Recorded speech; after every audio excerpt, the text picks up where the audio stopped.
Hello everyone, welcome back to Factorio, the circle built how to build one episode, I guess.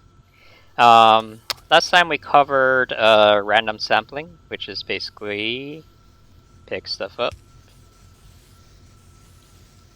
and then put it down, and this gives you kind of a nice picture of what's actually on the belt itself, and it's accurate because it's random, not because you control the input.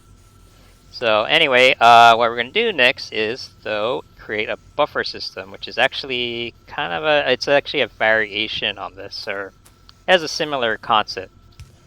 So what we're going to do here is set up a thing. So when I was building this factory, I had issues, like a lot of issues with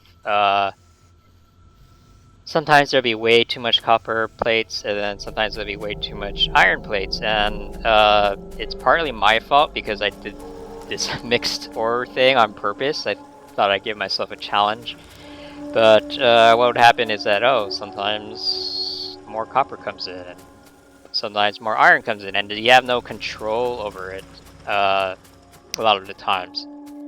So, but rather than fixing the actual problem, I decided to challenge myself and try to get it even it out, even while, running this crazy thing here.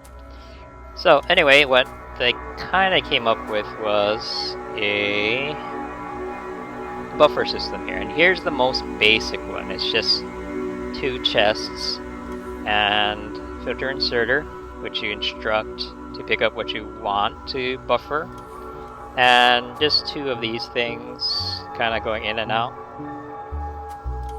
So let's see. Alright, so I'm actually gonna use like one of these huge inserters here to make a point. Yeah, that'd be better. I think we should turn on icons as well. Oh, I already had it up. Okay, so let's see. What we're gonna do is tell it to pick up plastics. Now this thing is humongous, so it's pretty much gonna pick up all the plastics that come your way. And you can see that basically it's picking up all the plastics here, and then it's putting it on a buffer here.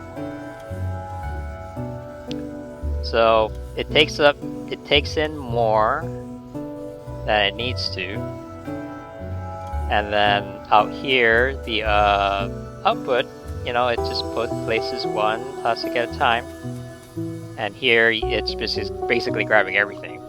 So what this doing is it's creating a buffer here, and we have about 80. It's getting 100. So eventually what's going to happen is that all these plastics here, all on the belt, as it goes around, it's all going to get filtered here, and it's going to get regulated here at a pace that we can sort of deal with. Right now we have too many, so this is going to help us regulate the flow of things. Now, if we are short on plastic, like say, let's just pretend that there are no more plastics on the belt anymore.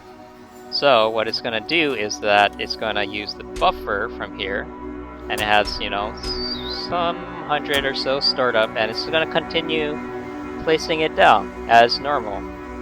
So what it does is it helps you control the production and demand, keeps it regulated.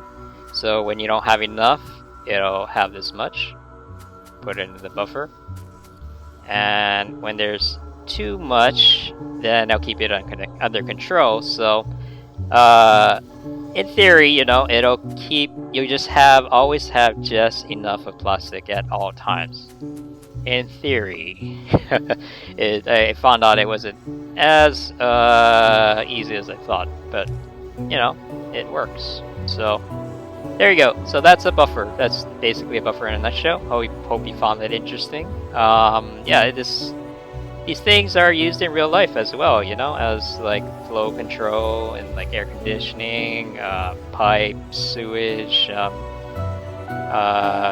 measuring blood flow and all kind of stuff. They might call it a flow control or something else, but the basic idea is the same. So, okay, well, I'll see you in the next episode. Thank you. Bye bye.